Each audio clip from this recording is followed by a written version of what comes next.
Lower court से जमानत मिलने के बाद जो है केजरीवाल को फिर से सीबीआई के द्वारा जो है समन भेजा गया और जमानत जो है उनकी रद्द कर दी गई। जमानत रद्द होने के बाद जो है फिर से लगातार इनके तमाम जो नेता हैं कहीं ना कहीं सड़कों पे उतर गए हैं और कहीं ना कहीं सरकार के खिलाफ जो है नारेबाजी भी कर रहे हैं। आइए कुछ लोगों से हम बात करते हैं और जानने की कोशिश करते हैं क्या केजरीवाल के जमानत के पीछे कहीं ना कहीं फिर से एक बार केंद्र सरकार का हाथ है। बहुत अच्छी बात है, बहुत बहुत बहुत अच्छी बात है। इतने ईमानदार नेता को तो बिल्कुल भी बाहर नहीं, खुला बिल्कुल नहीं छोड़ना चाहिए, क्योंकि ईमानदारी का तो सर बिल्कुल जमाना ही नहीं है। और वो इतने ईमानदार है कि दिल्ली उनकी इतनी ईमानदारी बर्दाश्त नहीं कर पा रही है। पिछले 9 सालों में हमने बहुत बर्दाश्त कर ली, अब और नहीं कर सकते हैं। हमें चाहिए बेईमान नेता, बिल्कुल एकदम बेईमान। बीजेपी से किसी को भी उठा के डाल दीजिए, कांग्रेस से डाल दीजिए, बेशक हमें वो चल जाएगा। मारीवाल को थप्पड़ मार देता है तो आपके नेता पकड़े जाए, फिर आप बात करते हैं कि बीजेपी करवा रही है। सारा किया धरा आपका, रायता आप फैला रहे हैं और नाम बीजेपी पे लगा रहे हैं कि बाल्टी उन्होंने ढोली है, बाल्टी पे लात उन्होंने मारी है। तो इतने दोगले नेता, मैं मानती हूँ कि आज के टाइम पे सिर्फ एक बिजनेसमैन में या बॉलीवुड में ही डबल स्टैंडर्ड देखने को मिलता था, पर नो डाउट आजकल पॉलिटिक्स में भी एक अच्छे लेवल का डबल स्टैंडर्ड देखने को मिल रहा है। लेकिन सुप्रीम कोर्ट तो ये भी कह रही है ना कि अभी तक जो है सीबीआई ने उनके खिलाफ एक भी पुख्ते सबूत इकट्ठे नहीं किए, ना तो उन्होंने पेश किया। वो लगातार है, आतिशी की बात कर लीजिए, सौरभ भारद्वाज की बात कर लीजिए, राघव चड्ढा की बात कर लीजिए, दुर्गेश पाठक की बात कर लीजिए, वो तमाम नेता तो आरोप लगा रहे हैं ये पूरा केंद्र सरकार का करा धरा है। जी, आप आतिशी की बात तो बिल्कुल ही ना करें, क्योंकि पूरी दिल्ली पानी के लिए तरस रही है, लेकिन वो मैडम बिस्लरी का पानी पी के अनशन पर बैठी हुई है। उनके पास और कोई काम नहीं है, कालका जी में रहती हैं वो, लेकिन उनके पास और कोई काम नहीं है। हमें बैठना है अनशन पर, हम अनशन करेंगे तो दिल्ली वालों को पानी मिल जाएगा। अरे मैडम उठिए वहां से, काम कीजिए। पाइपलाइन जो आपकी टूटी हुई है, जो डैम्स आपके खराब पड़े हैं, उनको ठीक कीजिए। आपका अगर किसी स्टेट गवर्नमेंट से कोई कंफ्लिक्ट चल रहा है तो उसे सुलझाइए। कहीं ना कहीं इस समय परेशान है। लेकिन दूसरा सवाल ये भी है कि पानी जो है दिल्ली को हिमाचल से, हरियाणा से, उत्तराखंड से, इन अगल बगल के 3-4 राज्यों से दिया जाता है। आरोप ये लग रहे हैं, मेरा सवाल ले लीजिए, आरोप ये लग रहे हैं आम आदमी की तरफ से कि बीजेपी कहीं न कहीं जो है सरकार गिराने के फिराक में है और सबसे बड़ा मुद्दा गर्मियों में पानी की समस्या होती है, इस बाबत जो है समस्या खड़ी हो गई। बिल्कुल, देखिए बीजेपी को कोई शौक नहीं है आम आदमी पार्टी की सरकार गिराने का। बीजेपी ऑलरेडी सेंट्रल गवर्नमेंट पे बैठी हुई है, सेंट्रल की सीट पे वो बैठी हुई है और दोबारा तीसरी बार आकर बैठ गई है। बीजेपी अपनी सरकार बनाकर अपना कार्य कर रही है। आपके पास एक राज्य की जिम्मेदारी, और वो भी उस राज्य की जिसे भारत की राजधानी कहा जाता है।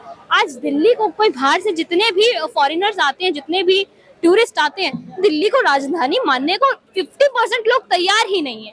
क्यों तैयार नहीं है? क्योंकि दिल्ली के वैसे हालात ही नहीं है। शीला दीक्षित के टाइम पे भी दिल्ली एक बहुत अच्छे लेवल पे थी सर, कांग्रेस के टाइम पे भी दिल्ली बहुत अच्छे लेवल पे थी, पर आज पिछले 9 सालों में दिल्ली बिल्कुल बर्बाद हो चुकी है। टूरिज्म के लिए जहाँ दिल्ली को जाना जाता था, मैं खुद दिल्ली में पैदा हुई हूँ, दिल्ली में पली बड़ी हूँ, लेकिन जब कोई मेरे से पूछता है कि दिल्ली में कोई घूमने के लिए जगह बताओ, हम मना कर देते हैं कि दिल्ली में कोई घूमने के लिए जगह नहीं है। क्या बताएंगे हम अपने ही शहर के बारे में बताने में अब हमें शर्म आती है। उसका रीजन ये है कि जो एमसीडी का डिपार्टमेंट है वो स्टेट गवर्नमेंट के अंडर में आता है, और एमसीडी जो है घंटा कुछ काम नहीं करती है पूरे शहर में। जहाँ देखो वहाँ पे गंदगी है, कर्मचारियों को तनख्वाह नहीं दी जाती है, कर्मचारियों को सुविधाएं नहीं दी जाती है, तो साफ सफाई नहीं होती है। और दिल्ली में घूमने के लिए अब कोई जगह भी नहीं बची है। पहले लोग इंडिया गेट वगैरह पे घूमने के लिए निकल जाया करते थे, नर्सरी वगैरह घूमने के लिए निकल जाया करते थे रात के टाइम पे अपने बच्चों को लेकर। अब कोई नहीं निकलता है सर, कोई भी नहीं निकलता है। गर्मी भी बहुत तगड़ी पड़ी ना इस बार, सूखा पड़ गया, ये भी तो बात बिल्कुल, जिसका जिम्मेदार भी केजरीवाल जी है। पानी तो इनसे संभाला नहीं गया और शहर संभालने की बात करते हैं। फिलहाल तो मैं केवल इतना ही कहूंगी कि अब आप जेल में बैठे हैं, हो सके जितना हो सके अंदर बैठे बैठे अगर आप संभाल सकते हैं तो अपनी गद्दी संभाल लीजिए, वरना 9 महीने बाद तो आपको बहुत अच्छा एक रिजल्ट देखने को मिलने वाला है। क्योंकि दिल्ली में फिर से एक बार या तो कांग्रेस आने वाली है या फिर बीजेपी आने वाली है। मैं तो कहूंगी एक बार को बेशक कांग्रेस आ जाए सर, बेशक कांग्रेस आ जाए दिल्ली में, पर अब आम आदमी पार्टी जैसी कोई सरकार ना आए दिल्ली में, क्योंकि जिसने राजधानी का नाम मिटा दिया वो कभी भी देश का भला बिल्कुल नहीं कर सकता। राजधानी को जिसने डुबो दिया, पानी में डुबो दिया, नाम डुबो दिया राजधानी का, जिसने राजधानी के लिए कुछ काम नहीं किया, अपने आप को ईमानदार नेता कहते थे हमें कुछ नहीं चाहिए, मैं एक मफलर पहन के, तन पे 3 जोड़ी कपड़े पहन के, छोटे से घर में रह के इस राज्य की सेवा करूंगा, दिल्ली की सेवा करूंगा, दिल्ली के लोगों की सेवा करूंगा। लेकिन आज वही महलों में रहते, महल बना लिया। अगर आप कहते कि सरकारी आवास है, मैं कौन सा हमेशा रहूंगा, कोई और आके रहेगा। जब आपको हमेशा रहना ही नहीं था तो काहे इतना पैसा खर्च किया? आपके मन में तो खोट था ही, नियत में खोट था ही, तभी आपने जनता का पैसा, जनता का टैक्स उस चीज में लगाया। उसी जनता के टैक्स को अगर आप यमुना की सफाई में यूज करते, सीवर लाइंस को ठीक करने में यूज करते, पाइपलाइंस को ठीक करने में यूज करते, तो शायद आज दिल्ली के ये हालात नहीं होते जिसके जिम्मेदार आज आप खुद हैं।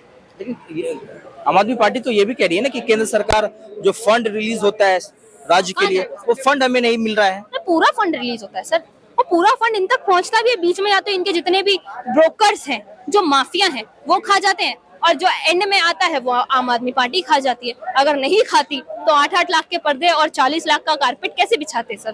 फंड तो खाया गया है ना, तभी तो 40 लाख का कारपेट, 8-8 लाख के पर्दे, 9-9 लाख के एसी ऐसे थोड़ी ना लग गए सर। फंड तो खाया गया है, जनता का टैक्स भी खाया गया है, फंड भी खाया गया है, सब कुछ तो अपनी जेब में ही रखा है सर। किसी चीज पे खर्च किया ही नहीं है। खर्च किया होता तो दिल्ली के ये हालात नहीं होते। ना बिजली पे खर्च किया, ना पानी पे खर्च किया, ना बसेस पे खर्च किया। आज आपको पता है डीटीसी की क्या हालत है, डेली के जो उनकी एवरेज तनख्वाह होती है वो तक नहीं निकाल पा रहे हैं डीटीसी वाले। आज नॉर्मली जो बसेस चल रही हैं दिल्ली में, सब सेंट्रल गवर्नमेंट की प्रोवाइडेड है। जो लाइट ब्लू कलर की बसेस है वो सब सेंट्रल गवर्नमेंट की प्रोवाइडेड है, जिसमें लोग घूम रहे हैं आजकल, उन्हीं के थ्रू जा रहे हैं। वरना दिल्ली में बसेस का ज्यादा सहारा लेते थे लोग, लेकिन आज मेट्रो से ज्यादा प्रेफर करते हैं लोग, जस्ट बिकॉज कि केजरीवाल ने सब खराब कर दिया दिल्ली में, कुछ अच्छा नहीं किया। एक ही बात बोलूंगी कि इसके लिए जिम्मेदार आप ईडी, सीबीआई या बीजेपी को ठहराना बंद करें। आपने गलती की है, एक्सेप्ट कीजिए, क्या पता जनता आपको दोबारा एक और मौका दे दे। अगर आप अपनी गलती एक्सेप्ट कर ले तो वैसे तो जनता नहीं देने वाली, क्योंकि दिल्ली की जनता कहा जाता है दिल्ली दिलवालों का शहर है, यहाँ दिलवाले लोग रहते हैं। तो हाँ, हम दिल से सोचते जरूर है, पर इतने भी बेवकूफ नहीं है कि एक बार दिल तोड़वाने के बाद तो दोबारा उसी सरकार को मौका दे दे अपनी राजधानी का नाम खराब करने के लिए। यहाँ लोग बाहर से गवर्नमेंट जितने एग्जाम्स होते हैं उनकी तैयारी करने के लिए दिल्ली में आते थे लोग, लेकिन आजकल आईटी सेक्टर, बॉम्बे आईआईटी में जा रहे हैं लोग। यहाँ कोई नहीं आ रहा है पढ़ने के लिए। यूपीएससी वगैरह की तैयारी करने के लिए लक्ष्मी नगर वगैरह में, राजेंद्र प्लेस में इतने बच्चे रहते थे, इतने पीजीज थे। आज वहाँ पे बच्चे सिर्फ आके जॉब कर रहे हैं तो ही रह रहे हैं, कोई पढ़ाई के लिए नहीं आ रहा है सर, क्योंकि सबको पता है दिल्ली का वो हाल रहा ही नहीं जितना अच्छा पहले हुआ करता था, जितनी अच्छी सुविधाएं पहले के टाइम पे थी, कुछ नहीं बचा है दिल्ली में। सब अगर यहाँ कोई आ रहा है तो सिर्फ गवर्नमेंट सेक्टर में जॉब करने के लिए आ रहा है, बाकी और नॉर्मली लोग दिल्ली से माइग्रेट होके बाहर ही जा रहे हैं, मुंबई जा रहे हैं, बैंगलोर जा रहे हैं, जम्मू जा रहे हैं, तो जम्मू भी जा रहे हैं 370 हटने के बाद, वहाँ पे भी जा जाके लोग बिजनेस कर रहे हैं, अयोध्या जा रहे हैं, बाहर जा जाके लोग बिजनेस करना प्रेफर करते हैं, पर अब दिल्ली में रहना लोग प्रेफर नहीं करते हैं। चलिए, जाते जाते मेरा आखिरी सवाल आपके लिए, दिल्ली की उन माताओं का क्या होगा जो केजरीवाल को अपना बेटा श्रवण कुमार मानती है? क्या होगा उन माताओं का? देखिए, आज के हमने हमेशा से सुना है कि पुत कपूत होता है। मैं वही बात कहना चाहूंगी कि आपने जिसे अपना बेटा माना उसने बेटे का फर्ज नहीं निभाया।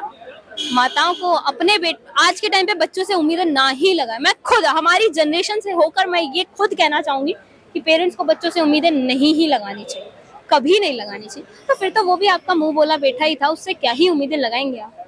क्या ही उम्मीदें कर सकते हैं आप ऐसे इंसान से जो कभी अपनी पार्टी के लोगों का नहीं हुआ? एक मंत्री को 8-8 मंत्रालय दे रखे हैं, और जब वो पकड़े जाते हैं तो उन्हीं के सर पे से हाथ हटा लेते हैं। मेरा कोई रोल नहीं है इसमें। और केजरीवाल ने इतना शातिर गेम खेला है कि उनके खिलाफ सबूत है नहीं है, ईडी इतने टाइम से ढूंढ रही है, उनके पास में भी सबूत है नहीं है, कुछ सामने नहीं आ रहा है, कुछ जनता के बीच में रखा ही नहीं जा रहा है। क्योंकि हाँ, हो सकता है जनता को बहुत इतना ब्रेन वॉश कर दिया गया था कि इतने अच्छे नेता है, दिल्ली के लिए काम करेंगे, लेकिन नहीं, कुछ काम किया नहीं। जनता का ब्रेन वॉश इतने अच्छे तरीके से किया गया।